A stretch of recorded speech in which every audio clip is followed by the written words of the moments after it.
Muito bom estar com vocês nessa noite. A gente que é mineiro, a gente sente um friozinho a mais do que vocês, que já estão acostumados. Mas está sendo bom demais a conta, só. Ô trem bom. Trem bom demais a conta. Quantos estiveram aqui de manhã? Deixa eu ver de novo. Aleluia. Quantos não estiveram pela manhã? Aleluia. Pela manhã, o João esteve trazendo para a gente uma visão sobre a liderança de Jesus, através do capítulo 13 do livro de João. Você pode abrir aí? Nós vamos dar sequência, abordando um aspecto mais prático.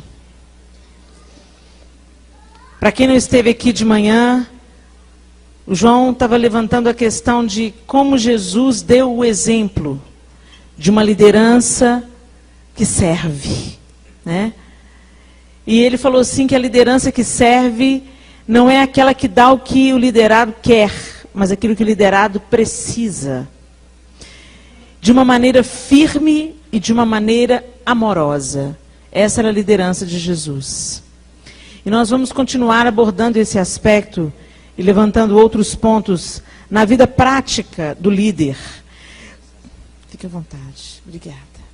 Como nós dissemos aqui, todos nós somos líderes. Alguns aqui já têm esse título reconhecido, ou já ocupam uma posição de liderança. Mas mesmo aquele que aparentemente não é líder, ele também é líder. No aspecto, olhando sobre o prisma de que quando uma pessoa ela tem um poder de influência, ela é um líder. Influência negativa ou influência positiva, né? E o João também abordou aqui com a gente de manhã sobre a questão de é fácil a gente receber uma voz de comando, reconhecer um líder e obedecer a essa voz de comando. É fácil também a gente exercitar liderança. Quando você é reconhecido por um grupo como líder, então você toma decisões e lidera esses que estão debaixo da sua liderança. Mas o mais difícil é a gente exercer essa influência uns com os outros, né? Ombrando uns com os outros. Porque quando é igual, de igual para igual, aí vem a competição. Então, dois líderes em potencial, que ocupam a mesma posição, eles têm que ter humildade para ceder e para reconhecer que o outro faz melhor determinadas coisas e dá espaço para o outro agir. E o outro que sabe, tem muitas habilidades, também não querer fazer tudo e dar espaço também. Então, ceder. E aí é nessa fase, entre pastores, líderes e líderes, back vocal e back vocal, é aí que a coisa muitas vezes pega na igreja, né? E a nossa liderança, ela deve ser uma liderança 360 graus, ou seja, que a gente exerça bem o poder de influência positivamente em todas as direções. Que a gente influencie o nosso líder, que a gente influencie os nossos liderados e que a gente influencie positivamente aqueles que ombram conosco, aqueles que caminham junto, lado a lado conosco.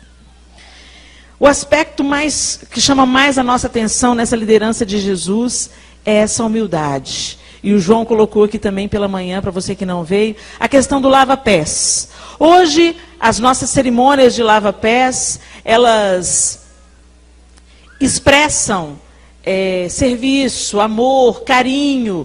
Então, normalmente, colocam um líder ou uma pessoa, lava os pés dessa pessoa. Só que hoje o nosso lava-pés são outras coisas. Não desmerecendo essa cerimônia, que tem o seu valor, mas no aspecto prático, Jesus fez uma coisa ali que significava tudo do caráter dele. Ou seja, quem lavava os pés na hierarquia dos escravos era o escravo mais chulé. Já era escravo e ainda era o pior. Então, quer dizer, na hierarquia dos escravos, ele era o menor. Aquele que era designado para lavar os pés. Hoje seria semelhante assim, o faxineiro que lava o banheiro. Mais ou menos isso. E aí quando o João falou assim, olha, você como líder tem que estar disposto a fazer o que Jesus fez hoje. Isso é lavar os pés hoje. Fazer uma função que não se espera que você faça. Ninguém espera encontrar o pastor da igreja arrumando os bancos, varrendo o chão. Mas isso não deveria ser assim. Isso deveria ser comum. Ninguém espera ver o pastor lavando o banheiro da igreja se a faxineira falta. Mas isso é que é o verdadeiro lava-pés nos nossos dias. Servir uns aos outros naquilo que a gente acha que a gente já é bom demais para fazer. E quando a gente acha que a gente é bom demais para fazer, eu costumo dizer que é a porção de Lúcifer gritando dentro de nós, querendo vir à tona. Certa vez eu li uma frase do Andrew Murray, que foi um cristão de muita influência, um escritor que viveu no final do século XX, e ele disse: o que você tem de verdadeira humildade dentro de você é o que você tem do Cordeiro de Deus dentro de você. E o que você tem de orgulho dentro de você é o que você tem de Lúcifer dentro de você. Essa frase me detonou. Porque eu falei, meu Deus, tem muito de Lúcifer dentro de mim ainda. E o orgulho, ele não grita não, ele dói. Eu costumo dizer, se está doendo é porque está vivo. Tem que morrer. O orgulho tem que morrer. Ai, estou com o orgulho ferido. Mata ele. Deixa Jesus matar agora. E nós vamos falar um pouco mais sobre esse caráter desse mestre, que nós não podemos dizer que somos dignos de seguir, se nós não pelo menos tentamos rastrear os passos dele. Hoje existem muitos crentes megalomaníacos, líderes megalomaníacos, que parece que arrancaram o livro de João da Bíblia. Parece que esqueceram. Eu já ouvi alguém falando assim, não, Jesus já pagou tudo que tinha que ser pago, agora só vou aproveitar. É duro, viu? É duro. Olha a mentalidade do cara. A porção de Lúcifer está assim na tampa, nas orelhas do cara, assim. Abra comigo aí a sua Bíblia. Marca aí o capítulo João, o capítulo João é ótimo, o capítulo 13 de João, que a gente vai fazendo um paralelo aí com isso. E vai lá comigo em Filipenses 2.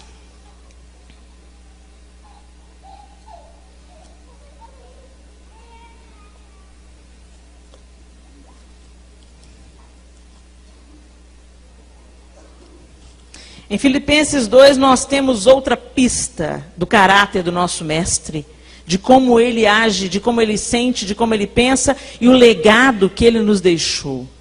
O legado que Jesus nos deixou é um legado de humildade, amor e serviço. Vamos lá? Esse capítulo é conhecido. A partir do verso 1. Não, vamos ler a partir do verso 5. Tende em vós o mesmo sentimento que houve também em Cristo Jesus. Pois ele, subsistindo em forma de Deus, não julgou como usurpação o ser igual a Deus. Antes, a si mesmo se esvaziou, assumindo a forma de servo, tornando-se em semelhança de homens, e reconhecido em figura humana, a si mesmo se humilhou, tornando-se obediente até a morte, e morte de cruz. Pelo que também Deus o exaltou sobremaneira, e lhe deu um nome que está acima de todo nome, para que ao nome de Jesus se dobre todo joelho, nos céus, na terra e debaixo da terra, e toda língua confesse que Jesus Cristo é o Senhor, para a glória de Deus Pai. A partir do verso 5 de Filipenses, há uma descrição do caráter de Jesus. De quem ele era o cara, ele podia todas as coisas, no entanto, ele abdicou de tudo que ele podia para servir. Agora vamos lá no verso 1 do mesmo capítulo. Se há, pois, alguma exortação em Cristo, alguma consolação de amor, alguma comunhão do Espírito, se há entranhados afetos e misericórdias, completai a minha alegria, de modo que penseis a mesma coisa, tenhais o mesmo amor, sejais unidos de alma, tendo o mesmo sentimento. Olha o 3, gente. Nada façais por partidarismo ou vanglória, mas por humildade, considerando cada um os outros superiores a si mesmo. Não tenha cada um em vista o que é propriamente seu, senão também cada qual o que é dos outros. Meu Deus, será que a gente vive dessa forma?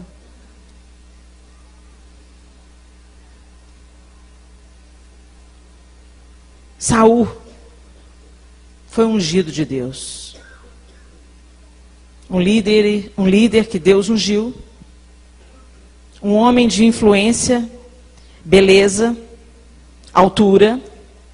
O povo obedecia a Saul, o povo ouvia Saul, o povo sugeriu Saul, o povo elegeu Saul. E aí, Saul pirou o cabeção no meio do caminho. Estava indo tudo bem. O favor de Deus estava com Saul, Deus instituiu Saul rei, mas no meio do caminho Saul começou a achar que ele era tão bacana que ele podia adaptar às ordens de Deus aquilo que ele achava certo. Neste momento, a unção de Deus se retirou de Saul. Deus mandou para Samuel, falou, olha, vai lá e avisa para Saul que ele tomou bomba. Eu mandei ele fazer X, ele fez Y, está trabalhando conforme a cabeça dele, ele não deixa mais eu governar, então eu saí fora, não estou nesse barco, não estou nesse projeto, não estou nessa liderança. E no dia seguinte, Davi ascendeu o trono. Foi isso que aconteceu? Foi, gente? Vocês lêem a Bíblia, né, gente? Estou partindo do pressuposto aqui que vocês lêem a Bíblia. Davi ascendeu ao trono no dia seguinte? Não. Saul permaneceu rei. E fez outras pirações. Agora ele já estava com inveja de Davi e começou a perseguir Davi. Ele queria matar Davi. E eu fico pensando, Deus, mas que loucura isso. E é tão interessante que me chama a atenção nessa história de Saul, de Davi, é que quando Deus mandou Samuel ir lá na casa de Jessé, ungir outro rei. Olha, eu já me aborreci de Saul, não estou mais com ele. Vai na casa de Jessé. Aí Samuel foi. Quando bateu o olho em Abinadab, falou, é o cara. Mesmo outro Saul, grandão, fortão, bonitão. E Samuel falou, eis aí o novo rei de Israel. E Deus falou, Samuel, não atente para o que os seus olhos veem, porque eu vejo de uma forma diferente que o homem vê.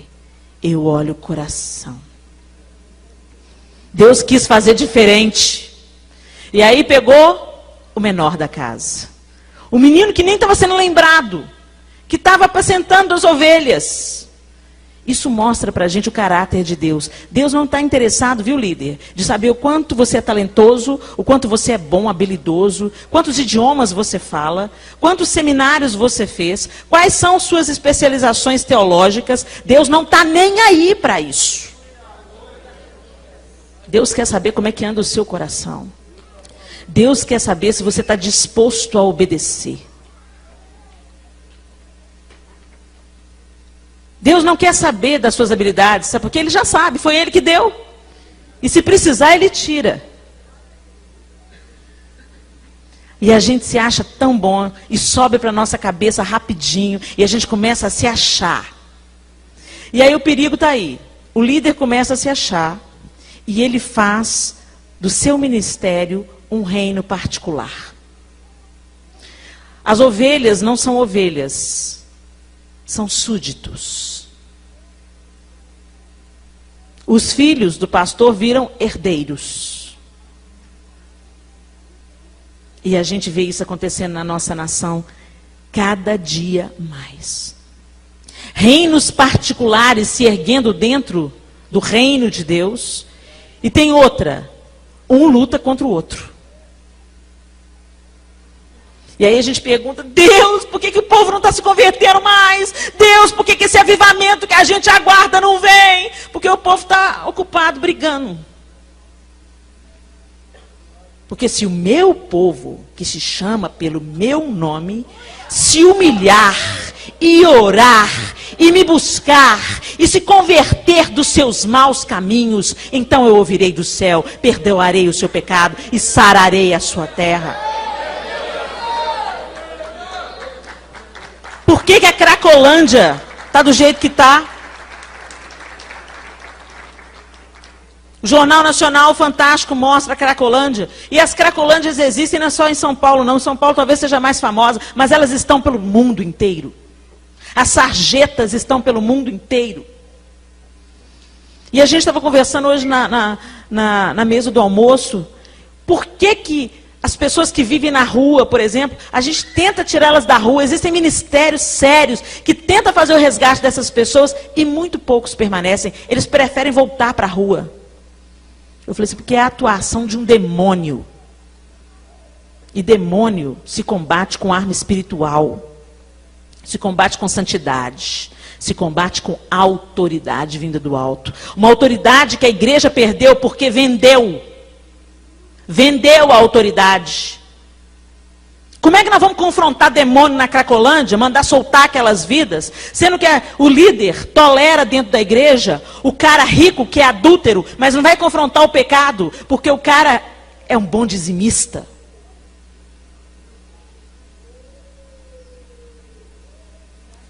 Eu só vou cantar na sua igreja se você me pagar tanto. Gente, tem amigos que eu amo muito. Que eu sei que são homens e mulheres sérios, homens de Deus. E que vivem do ministério. Sustentam pais de família nas suas bandas. Eu não sei quanto que eles cobram para tocar e nem quero saber. Que eles se acertem com Deus. Não venha me contar quantos meus amigos cobram para vir tocar na sua igreja. Não quero saber. O que eles estão fazendo de errado, eles vão prestar contas a Deus. Mas eu vou continuar pregando contra a usura. Sabe o que é usura? Lucro exacerbado. Explorar. Por outro lado, pastores e líderes, os músicos da sua igreja, eles vivem do ministério deles. É muito mais fácil você falar, ô filho, tem a música como hobby. Deus deu o dom para o cara tem habilidade, serve na igreja há anos, já mostrou a fidelidade dele. Você não acha que não é hora de assinar a carteira dele, honrar o trabalho dele?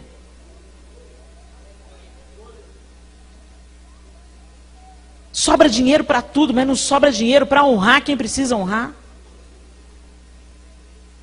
Olha, Jesus tinha tanto cuidado com esse negócio de dinheiro, gente, que ele falou sobre esse assunto amplamente na palavra de Deus. E o grande inimigo da igreja de Cristo hoje é o dinheiro. Porque por causa do dinheiro, muita gente está calando a boca, muita gente está negociando, muita gente está fazendo maracutaia por debaixo do pano. E cadê a autoridade da igreja? Como é que eu imponho a mão sobre um demônio e falo, sai dessa Cracolândia, sai de São Paulo, sai da vida desses caras? Nossa sombra não cura ninguém, nem nós mesmos. Tem alguma coisa de errada, vocês não acham, não? Nós nos desviamos disso aqui. Nós nos desviamos do exemplo, do legado que Jesus nos deixou. Ele, sendo Deus, não usou por usurpação o ser igual a Deus. Antes a si mesmo se esvaziou.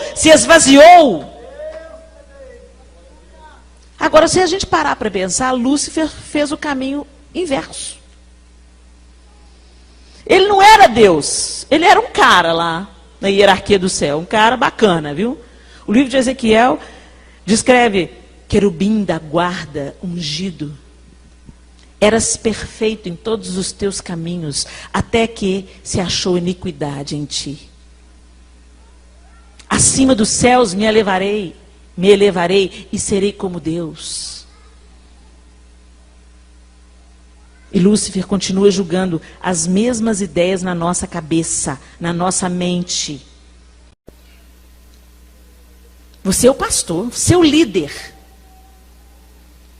O João falou hoje, né, que líder na nossa sociedade é aquele que manda. Manda quem pode, obedece quem tem juízo. Não tem esse ditado? Tem até uma musiquinha. Quero ser líder pra mandar. O pessoal já falou, Helena, por que você não faz um disco de paródia de músicas do Diante do Trono? Tem outra também. Eu no centro, eu com tudo. A gente ri, gente, mas a história é séria. A situação é caótica, é grave. Nós estamos vivendo os piores dias da igreja. Sabe por quê? Porque tem um ar de que está tudo bem.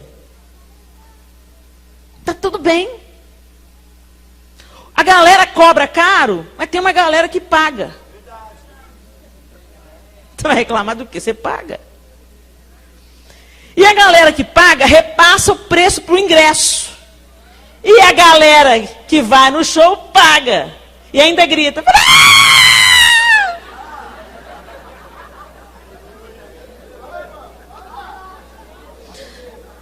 Dá vontade de pôr a mão na cabeça e falar assim, sai de 10 em 10 para não embolar na porta.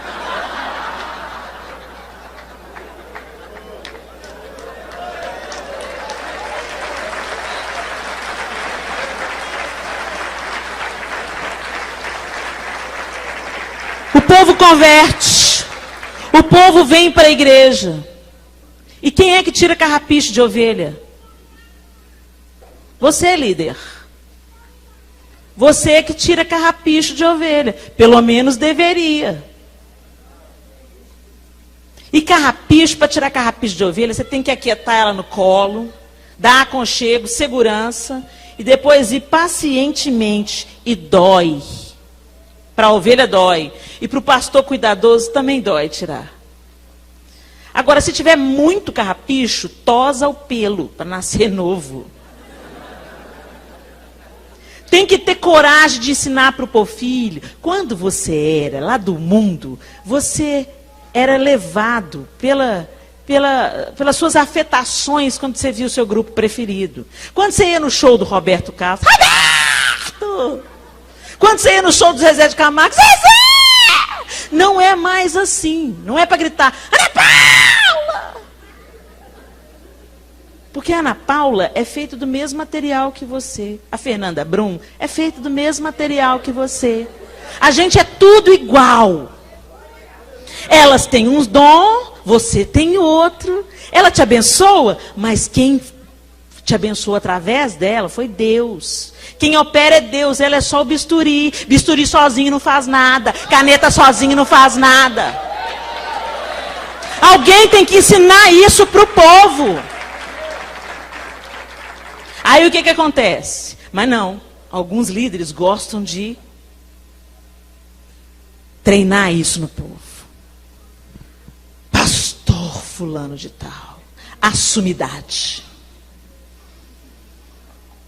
Gente, tem igreja nos Estados Unidos, fica tranquilo, tá? Não é só a gente que está vivendo isso, não. Tem igreja nos Estados Unidos que estende tapete vermelho e a igreja fica de pé quando o pastor vai entrar.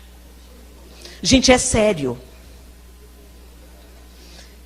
Tem líder que gosta de ser bajulado. Líder de verdade, quando estiver sendo bajulado, escuta, filho, deixa eu te falar. Eu sei que você me ama, eu sei que eu abençoo a sua vida, mas deixa eu te falar. Eu sou como você. Eu preciso da sua oração, não da sua bajulação. O seu afeto por mim está passando do nível do saudável. Mas é muito mais prático, muito mais confortável eu abusar. Fulano, você gosta muito de mim, né? Pega a chave, vai buscar meus filhos na escola. E o cara se sente o íntimo do pastor. E aí quando ele fica tão íntimo que entra para a cozinha do pastor afora e descobre que o pastor é um homem como ele, meu mundo caiu. Aí cai e leva um bando com ele. E ainda sai falando mal do pastor. O pastor parece santo, mas não é não. Fui na cozinha dele. É isso, é isso, é isso, é isso, é isso. Cai e joga um bando com ele. Mas tudo começou onde? Onde o líder não interrompeu o afeto exacerbado. O líder tem que mostrar para os seus liderados que ele é humano. Que tudo de bom que tem nele é Cristo. Que as qualidades que estão sendo desenvolvidas nele é por causa do Senhor em nós. E não assumir um papel de semideus. Então, definitivamente, gente, o líder não constrói reinos particulares. Curiosamente, Jesus assumiu esse jeito, esse caminho. Ele se despojou de tudo. E Lúcifer queria ser o cara. Quando ele não conseguiu, ele foi lá no Éden e veio com a mesma conversa fiada para cima de Eva. Se você comer da árvore do conhecimento do bem e do mal, sereis como Deus. Mas a Bíblia diz que Jesus veio para desfazer as obras do diabo.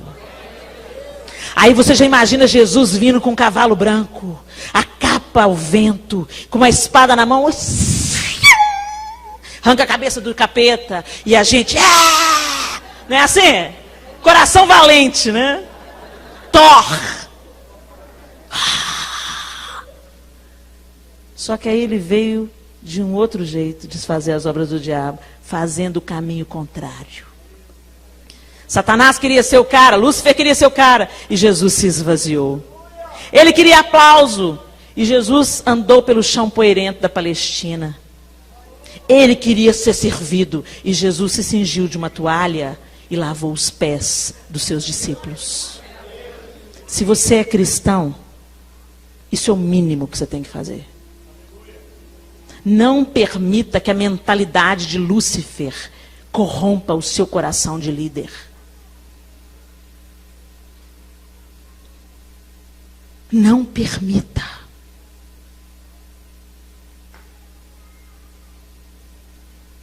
O primeiro sintoma das porções de Lúcifer se expandindo no nosso ministério é o cansaço. Sua sobrancelha foi lá para trás agora, né?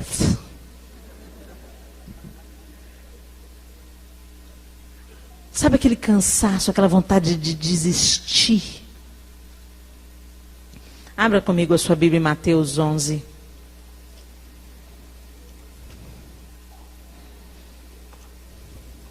Mateus capítulo 11, a partir do verso 28. A gente sempre pensa que esse texto é para o não crente. Também.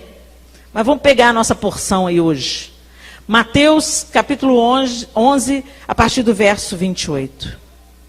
Diz assim: Vinde a mim, todos os que estáis cansados e sobrecarregados, e eu vos aliviarei.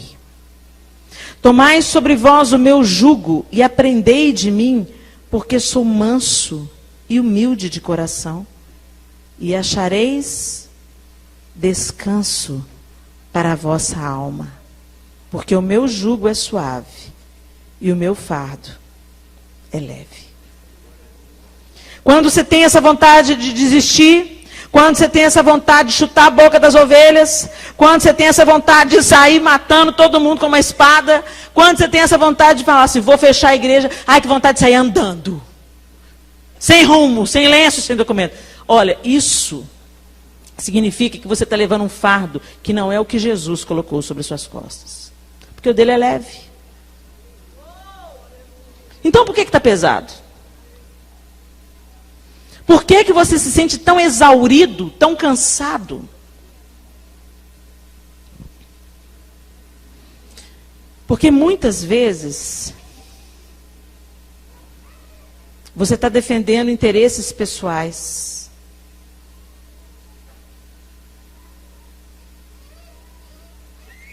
E interesses pessoais são movidos por orgulho,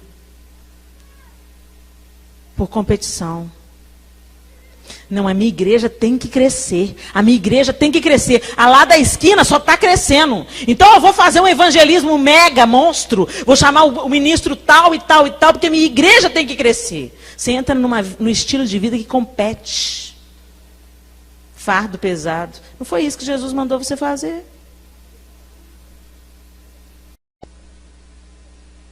Fazer coisas que Jesus não nos mandou fazer pesa. Agora, o que me chama a atenção nesses versículos é: tomai sobre vós o meu jugo e aprendei de mim. Ele dá a receita. Vinde a mim, todos vós que estáis cansados e sobrecarregados, e eu vos aliviarei. E tomai sobre vós o meu jugo e aprendei de mim. Aí ele dá a receita: que sou manso e humilde de coração. Olha a receita aí. Se a gente está cansado, talvez seja uma evidência de que nós não somos mansos, nem humildes de coração. O manso sabe descansar. O manso sabe esperar. O manso sabe não se afligir. E hoje todos nós estamos envolvidos na era do estresse. É chique. O que você tem, fulano? Era estresse. Eu estou com um transtorno. Eu descobri que eu sou bipolar. Gente, a doença está assim, ó. Está chovendo. E os líderes estão sendo acometidos dessas doenças. Por que, igreja? Porque estão carregando fardos que não foi Jesus que deu para carregar. O centro da vontade de Deus para nós é um lugar de desafios, é um lugar de oposição das trevas, é um lugar de batalhas, mas também é um lugar de realização e descanso. Se está pesado, tem alguma coisa errada. Será que você não está tentando fazer o que é para outro fazer? Gente, o lugar mais maravilhoso que a gente pode descobrir em Deus é fazer o que a gente nasceu para fazer. Não, Helena, mas a gente tem que sair do lugar de conforto. No lugar de conforto, lugar de comodidade. Tudo que a gente se acomoda, Deus vai promover umas mudanças para tirar a gente do lugar e fazer a gente crescer. Agora, Deus não coloca na nossa mala coisa que não é para a gente fazer. Se você tem a habilidade de cantar, Ele não vai pedir para você abandonar a música. Nunca. Ele não desperdiça talento, não desperdiça dom. Se Ele te deu um talento, se Ele te deu um dom, é para você desenvolver esse talento e fazer multiplicar. Agora, se Ele não te deu voz, e você está tentando cantar e pensa que todo mundo está te injustiçando, cai na real. Não é o povo que está se injustiçando, você que está se autopunindo. Deus não colocou isso na sua mala. Se Ele quisesse que você cantasse, Ele tinha te dado afinação e voz, básico. Não precisa nem de ser uma grande voz, porque eu conheço ministros que não têm grandes vozes, mas quando eles abrem a boca, o fogo vem. O fogo desce. As vidas são transformadas, as vidas são impactadas. Mas no mínimo, gente, eles são afinados. Se quando você canta, o povo tampa o nariz não. Tampa as orelhas, tem alguma coisa errada. Lugar de descanso para você. Larga esse fardo e vai procurar de Deus, buscar de Deus o que Ele tem para você. E certamente Ele te deu. Ele não dispensou ninguém de mãos vazias. Ele conta com você. Deus está contando contigo. Quem é? Eu estou contando contigo. Deus está contando com a gente. E o céu inteiro se move para ver a gente vencer. Deus não está interessado em ver você fracassar. Ele está interessado em ver você vencer. E às vezes você fica dando murro na ponta de faca. Mas eu quero cantar. Aí você tem que ver qual que é a motivação por trás do desejo. Você quer louvar? Não, porque eu tenho o dom do louvor. A mim mesmo. Você quer cantar ou você quer aparecer? Por que todo mundo tem chamado para o louvor e tão poucos têm chamado para ir pregar no hospital? Coisa interessante, né? Eu fico pensando, Deus, será que o Senhor é que bateu a cabeça, desbalançou, fez alguma coisa? Creio que não. Tem muita gente aí fora do propósito. Eu conheço um pastor, ele é muito carioca, você imagina, né? Todo descolado. Chega na sua casa no primeiro dia, põe o pé no sofá. Mineiro, faz isso com o mineiro, dá vontade da gente torcer o pescoço do carioca. Chegou em casa no primeiro dia, pôs o pé no sofá. E aí, Helena, legal, tudo bem? Ai, meu pai, me ajuda a amar o irmão. E aí ele é muito carismático e por causa desse jeito dele, falastrão. Em todo lugar que ele chega, ele toma um ambiente, sabe como? Ele é pastor, então ele prega. Ele é cantor, ele canta, ele toca. Mas ninguém faz o que ele faz no hospital. Quando ele entra num hospital, óleo de alegria entra com ele. Uma vez ele foi orar com a doente e falou... Entrou no hospital. Você vai orar, minha filha, você vai ficar boa, Deus vai te curar, Deus é Deus de vitória. Aquela pessoa assim que enche de ânimo o ambiente, tá todo mundo caidaço, quando ele entra, todo mundo, né? Aí ele entrou, nós vamos orar, vou orar por você, amém, amém. Ó Deus, repete comigo essa oração. Ó Deus, a menina nada. Ó Deus, ora comigo, menina, ó Deus. E ela tinha feito uma cirurgia. A garganta. Aí você pensa que ele perdeu o rebolado, ficou sem graça? Nada disso. Não tem problema não, eu oro por nós dois. Ó Deus! E o fato é, quando ele sai dali, ele deixa todo mundo feliz. Todo mundo animado. Mas ele vai muito pouco ao hospital. Sabe por quê, gente? O hospital não dá ibope. O hospital não vende. No hospital o povo não te aplaude. Não bate nas suas costas e fala, seu cara. Mas o céu vê. E o inferno também. Quando você está no lugar que Deus te fez para estar, Deus aplaude, o inferno geme. Descubra qual é o seu caminho, líder. Às vezes você nunca vai ser um líder de púlpito.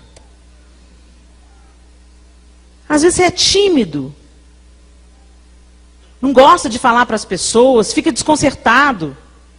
Mas quando você senta para aconselhar alguém, o manto vem. A pessoa sai curada, a pessoa sai liberta, a pessoa sai renovada, encorajada. Descubra para o que você serve. Aprendei de Jesus, que é manso e humilde.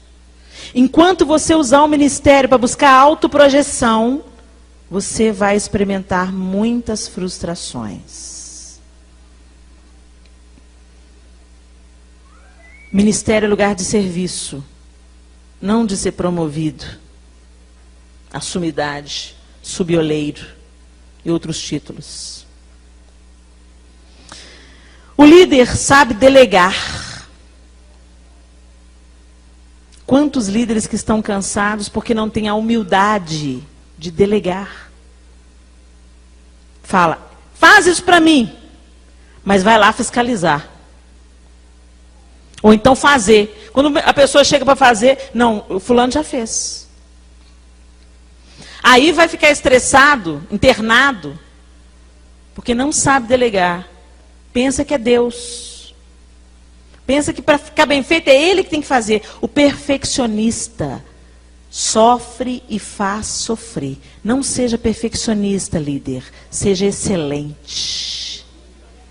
Excelente é aquele que faz da melhor maneira que pode fazer. E quando fracassa, analisa e aprende com seus fracassos. E não entra num processo de autodepreciação e autopunição. Tem muito líder aí que fica, oh vida, oh céus, oh Zan, no autoflagelo. Por que que eu falhei? Por que que eu falhei? Aí o diabo aproveita. Deita e rola na sua alma. Porque você não se permite falhar.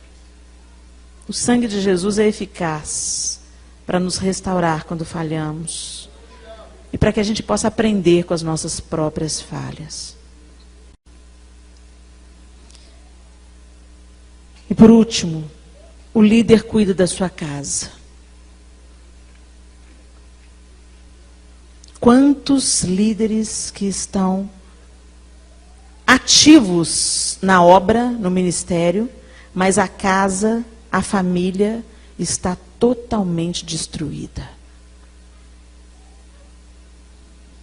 De que te vale ganhar o mundo inteiro se você perder aqueles que Deus colocou na sua mão, pessoalmente, para você cuidar? O ativismo religioso tem nos roubado dos nossos lares. Debaixo da sua camisa, não tem outra camisa escrito S.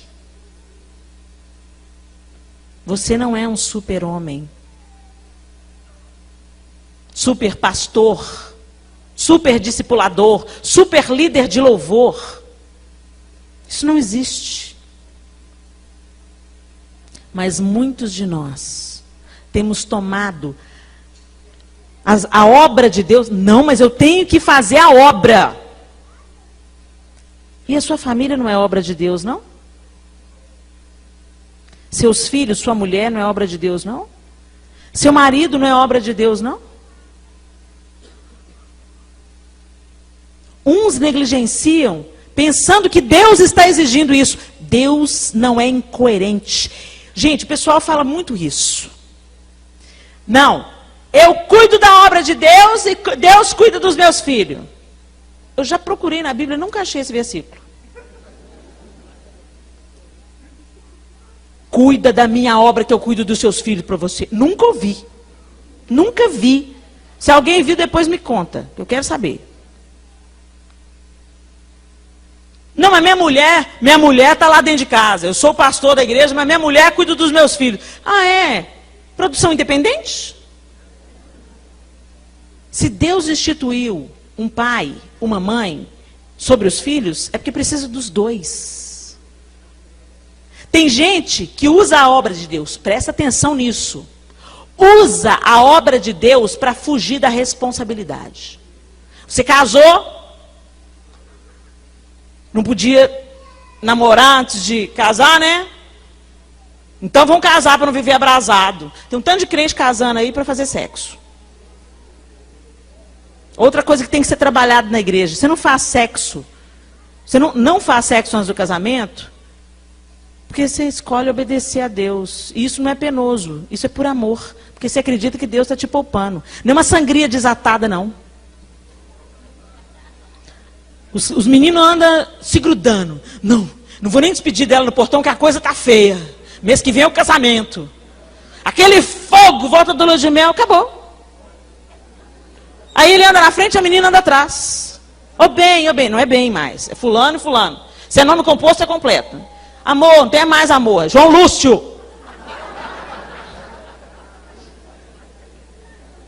Marco Antônio. A menina fala alguma coisa. Ô, meu querido, não sei o que, ele já erga a sobrancelha. Quando era namorado, claro, meu bem, vamos lá. Meu bem, compra mais um par de sapato para mim. Para quê? Você já tem 2 pés só. Tudo muda. Isso é um problema hoje dentro da igreja, mas isso é para outra ocasião, né? Voltemos aqui. Aí o povo casa nesse esquema. Descobre que casou com uma pessoa que não tem nada a ver com ela. Casou para namorar mesmo. Casou para deitar junto, dormir junto. Aí depois descobre, puxa, a gente tem objetivos intelectuais tão diferentes. A gente gosta de coisas tão diferentes. O pessoal fala assim, mas os opostos se atraem, mas não se sustentam. Os opostos se atraem mesmo, mas não se sustentam. Você tem que procurar para casar uma pessoa que tem coisas afins com você. Principalmente amado. Se um cara quer ir para a Índia e você quer ir para o Afeganistão, não adianta casar, vai dar problema. Ah, depois que casar eu mudo ele. Olha, quem muda o outro é só Jesus, e mesmo assim se o outro deixar. Aí descobre que a Cinderela virou gata borralheira. A princessinha virou fogão. Você tomou antipatia dela, mas agora é crente, está casado, não pode separar. Então, vou fazer a obra de Deus. Enfia a cara no ministério. Depois quer que Deus conserte os filhos. Aí os filhos começam a padecer.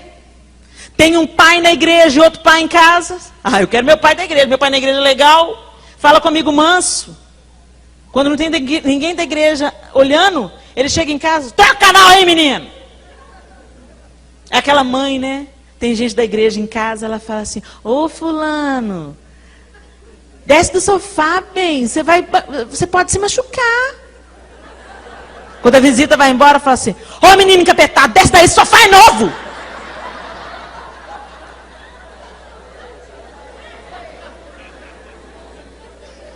A doçura vai embora. Na igreja, gente, não pense que seu filho não te observa. Ele te observa. Quantos aqui tem filhos? Põe sua baba de molho, sua batata tá assando. Eles te observam muito mais do que você faz, do que aquilo que você fala. O pai vem para a igreja. A mentira é do diabo. A mentira é do diabo. O menino no primeiro banco assistindo. Uma semana depois, toca o telefone. Alô, fulano, seu pai está aí. Só um minutinho. Pai, é fulano. Diz que eu não tô. Diz que eu não tô. E o filho tá sacando, tá? Às vezes ele não fala nada, mas a mensagem está lá dentro. Olha, eu pensei que papai estava aqui. Ainda ensina o menino a mentir ainda. Eu pensei que papai estava aqui, mas papai saiu. Aí o menino desliga, conforme for o caso, ainda briga com o menino. Que mandou você atender esse telefone? Líder, você tem que andar na luz 24 horas por dia. A sua vida tem que ser coerente com o púlpito. Porque senão, seus dias estão contados. A igreja está lotada e a sua família bombardeada por Satanás. Quanto filho de líder pirando o cabeção? Porque tem um pai na igreja e outro pai em casa. Os meninos, naturalmente, já são alvo do diabo. Porque o diabo fala assim: você vai servir esse Deus? Você está pensando que eu vou deixar barato? Vou pegar a sua casa. E pega mesmo, se você der brecha. E a gente dá, né, gente? Não, tá tudo bem, Helena. Eu descobri uma escola cristã, que é uma bênção. Eu levo meus meninos para a escola dominical todo domingo. A igreja e a escola são parceiros. A obrigação de educar esse menino nos caminhos do Senhor é sua. Paternidade e maternidade é a única coisa que você não pode delegar. E essa minha saída do diante do trono me trouxe muitas coisas boas. Primeiro, eu entender que eu não tenho nada. O líder também se apega às posições, aos títulos. A gente acha bonito, né? O pastor sênior. Até soa bacana, olha. Pastor sênior. Isso quando não é promovido, né? Apóstolo, bispo. Parece que tem até estrelinha. Efeito especial. O cara muda até o jeito de andar. Ele era pastor, cumprimentava todo mundo lá na porta. Mas o dia que ele é ungido apóstolo, não, agora eu sou apóstolo. E assim Lúcifer vai, usurpando, usurpando, usurpando. Quando eu saí do diante do trono, chegou uma carta. Primeiro Deus me pediu o CTMDT, eu entreguei. Depois, diante do trono, eu entreguei. Aí o João Lúcio virou para mim e falou assim, Helena, o pessoal está pedindo um release, o pessoal está chamando, porque vamos fazer um folder. Tudo nome bonito, olha, release, folder. Picaretagem, né? Não precisa nada de Jesus. Não tinha nem um carro, nem onde recostar a cabeça, mas a gente quer release e folder. O que eu ponho? Ex-integrante, ex-professora do Centro de Treinamento Ministerial Diante do Trono. Olha que nome imponente. Mesmo com o ex, né? Ex-vocalista do Diante do Trono. Eu falei, João, põe aí que eu sou filha. Eu sou filha de Deus. Não, mentira. Eu falei assim, não sei não, João. Não põe ex, não. Coisa ruim. Ele falou assim, não, já sei, então vou pôr aqui, apresentadora do Clube 700. Eu, tá bom, pode pôr isso aí. Aí 2 semanas depois, os americanos me ligaram falando que ia fechar a filial no Brasil. Fecharam. E agora? Não sou nem apresentadora do Clube 700. Eu falei assim, João, então põe aí, ó. Eu sou filha. Eu sou filha. Essa é a única posição que eu nunca vou perder. O resto na minha vida é tudo transitório. Eu disse, eis-me aqui. Então Deus, um dia que Ele quer, me usa aqui. O dia que Ele não, já cumpriu meu propósito aqui, Ele me leva para lá. E Ele me leva para lá. Eu não tenho que me apegar a nada, porque eu não sou dona de nada. A gente canta, né? Tudo que tenho, tudo que sou, entrego a Ti, Senhor. Aí Deus vai e passa a mão, você me devolve, restitui. Eu quero de volta o que é meu.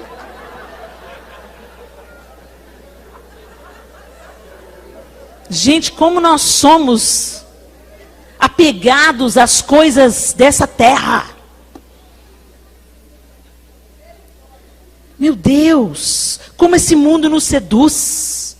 Como os títulos nos seduzem. Coisa pequena.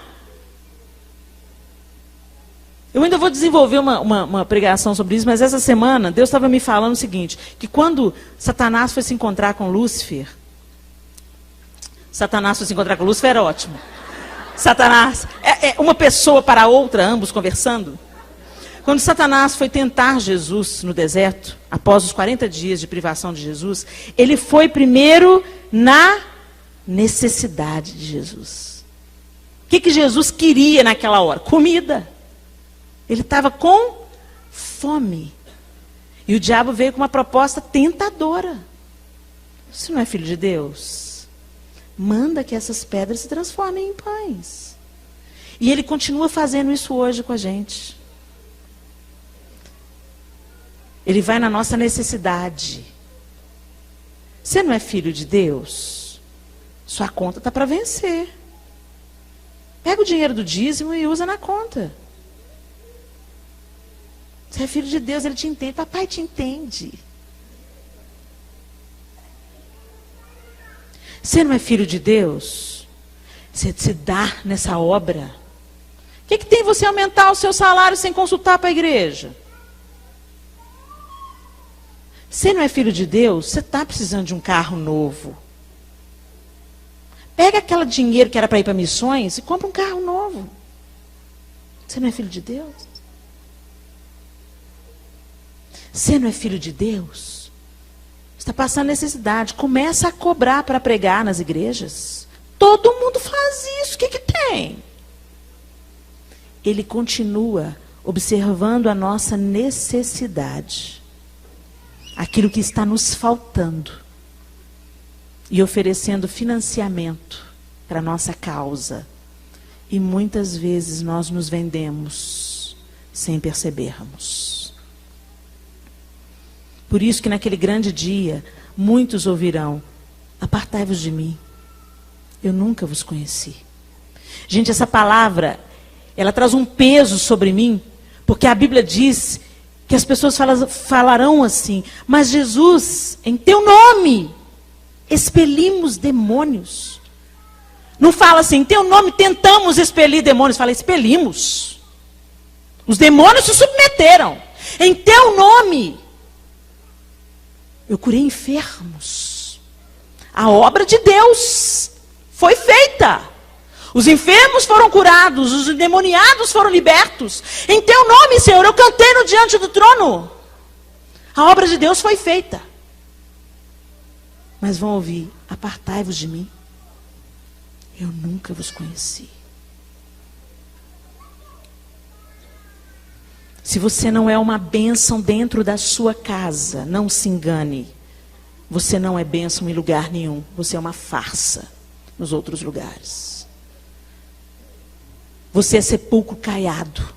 Todo mundo te vê bonitinho, mas seus filhos não se lembram da última vez que você disse: eu te amo. Uma rigidez religiosa, que você não consegue entender que seu filho é adolescente, tem necessidades específicas da fase dele, e que precisa de você andar junto com ele, e não ficar colocando um peso nas costas dele, porque, afinal de contas, ele é o filho do pastor, tem que dar exemplo. O que a igreja vai falar? Ama o seu filho. Não faça dele um bonequinho para a igreja te achar um pai legal, não. Coisa mais dura que eu ouvi é quando minha filha falou comigo assim: é muito difícil ser sua filha, mãe. Eu: por quê? Por quê? Porque eu sei a Helena. Todo mundo quer que eu seja sua cópia.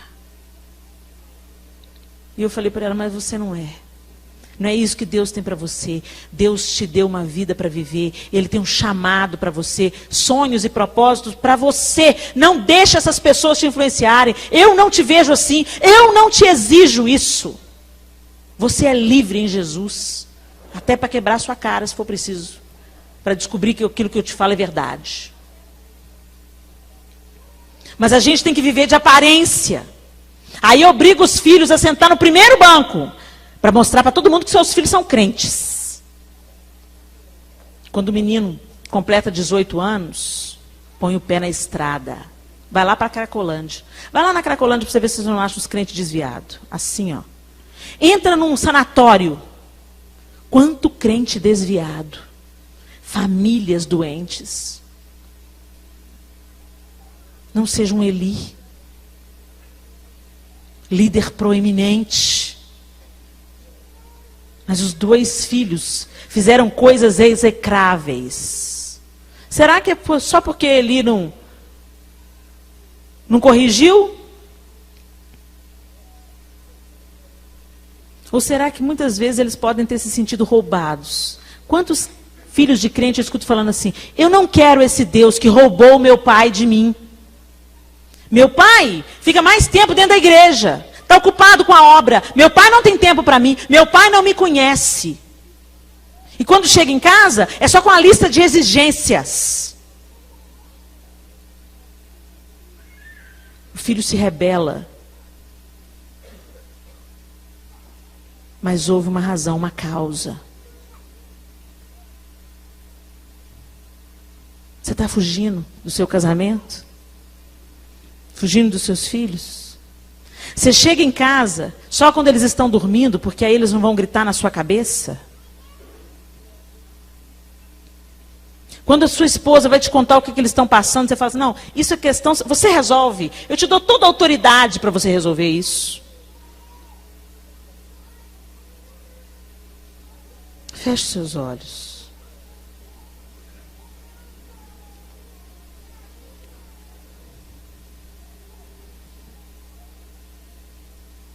Como está a sua casa?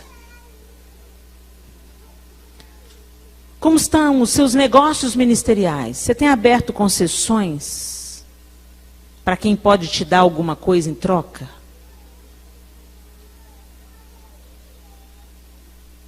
Às vezes você é líder, é pastor, e você não tem coragem de confrontar uma pessoa porque ela é rica e poderosa, e isso vai significar a perda de metade da renda da sua igreja? Deixa eu te falar. O dono da igreja é Cristo.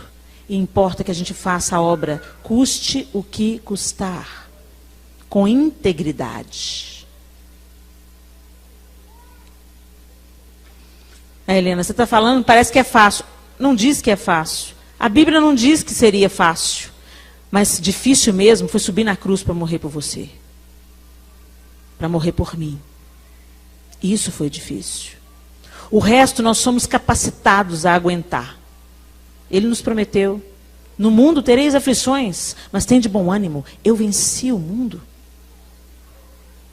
Que concessões você tem aberto na sua vida? Negocia com o pecado, toma cafezinho com o diabo, janta com Deus. Serve no altar, mas está envolvido com pornografia. Gente, o cair é do homem, qualquer um de nós pode cair. Nós somos feitos do mesmo material, mas viver no pecado é diferente.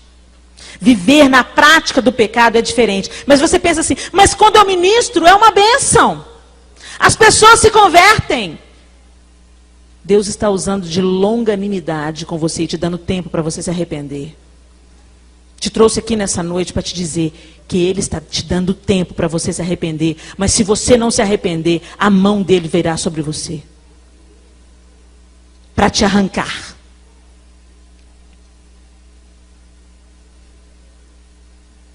Não barateie a graça. Quantas vezes nós barateamos a graça? Deus é gracioso, sim. Ele nos ama de graça. Mas o preço foi alto, foi o filho dele.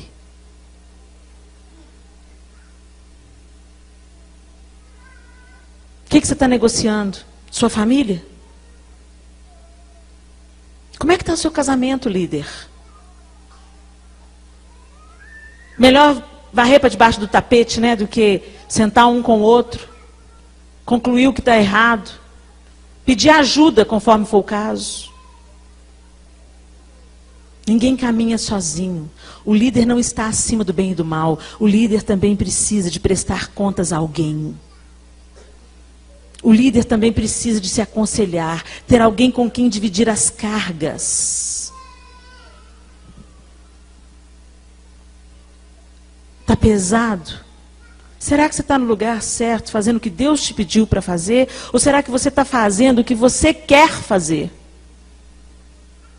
Porque te promove, porque te exalta, porque te coloca debaixo de um foco. Como é que é seu relacionamento com seu filho, líder? Com sua filha?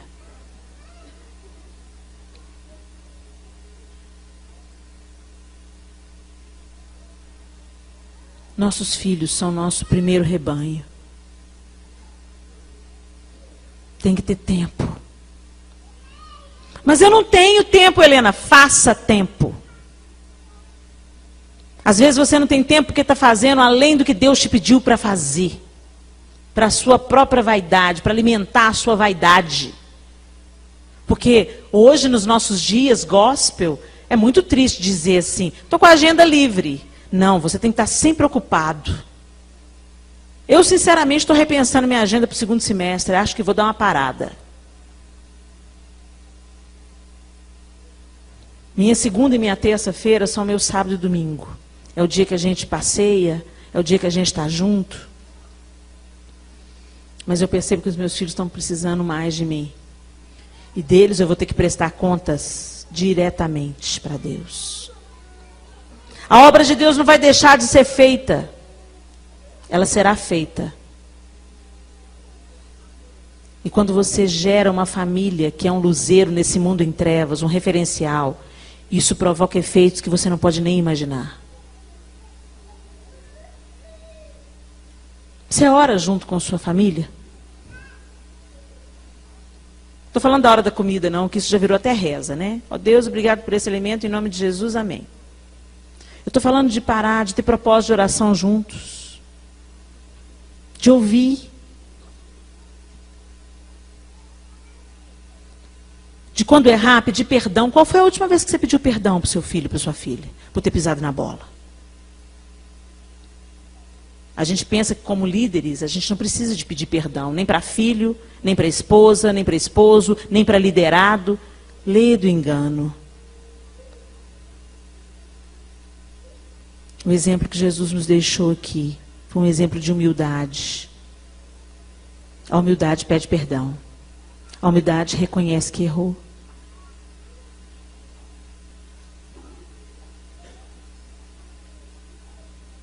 E eu quero te fazer um convite, líder.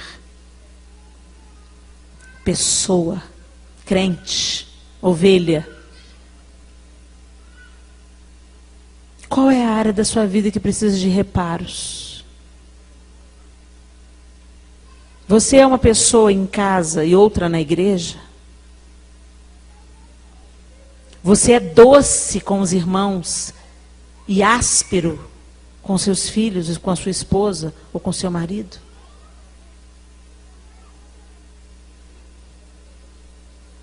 Você está se escondendo na obra, no chamado, para fugir dos seus problemas de dentro de casa?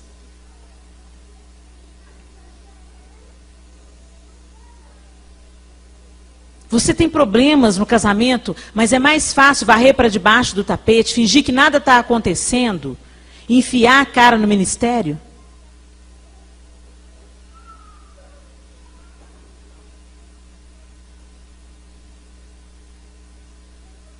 Se você é essa pessoa,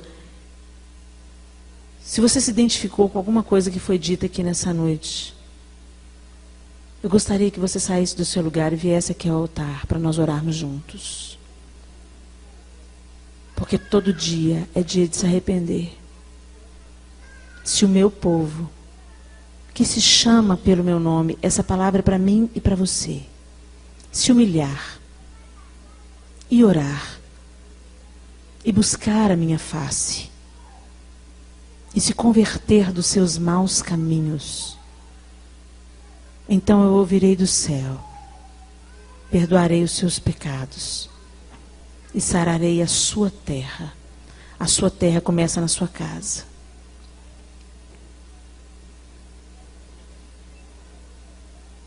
Se tem alguém, eu gostaria que você viesse à frente agora, em nome de Jesus.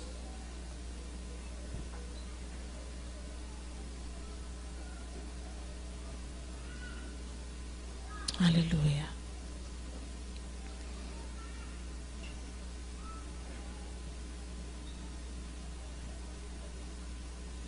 O Senhor é tão gracioso conosco.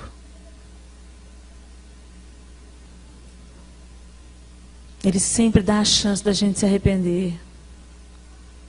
Ele às vezes lança luz em algo que estava indiferente. A gente não pensava que era errado. A gente estava simplesmente caminhando. E de repente ele acende a luz. Joga o holofote lá no quarto escuro do coração. E traz à tona algo para ser consertado, restaurado, modificado. Esse é o tempo. Eu gostaria que o tecladista... Ainda é tempo. Ainda é tempo. Mas Helena, eu já sou um pastor renomado. Helena, meus filhos estão crescidos. Ainda é tempo. Helena, mas eu já pisei na bola demais. Ainda é tempo. Mas para mim não tem mais jeito, meu casamento já acabou. Ainda é tempo. Ainda é tempo. Não tem nada difícil para Deus. Não tem nada que Ele não possa fazer. Não tem nada que a mão dele não possa reconstruir. Enquanto eu canto essa canção, se mais alguém deseja vir, fique à vontade. E você que está aqui à frente, tem o seu momento com Deus aí. Vocês podem tomar aqui o altar, podem subir mais. Se você desejar se ajoelhar, você está na casa do seu pai, fique à vontade. Receba a cura nessa noite. A cura da sua casa.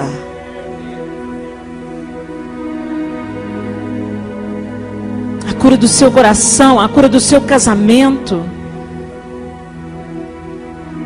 A cura da sua família, do seu relacionamento com seus filhos, do seu relacionamento com seus pais.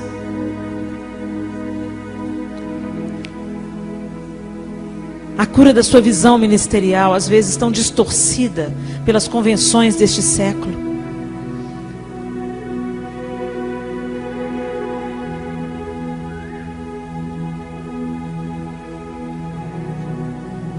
Que o seu coração se volte para o Senhor nessa noite. Peça perdão a Ele. Deus perdoa, sabe, Senhor? Eu estava com a motivação errada. Eu queria usar o seu ministério, o seu chamado, para eu me promover, para eu ficar famoso.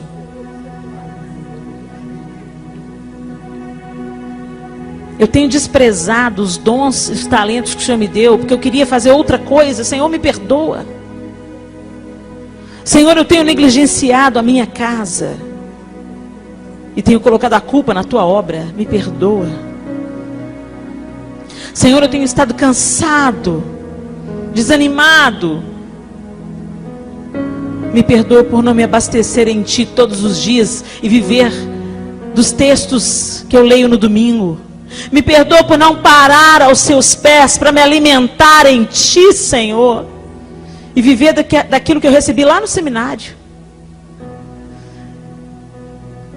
Trazer pão velho para os meus liderados,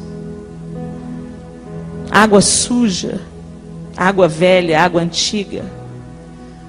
Me perdoa por não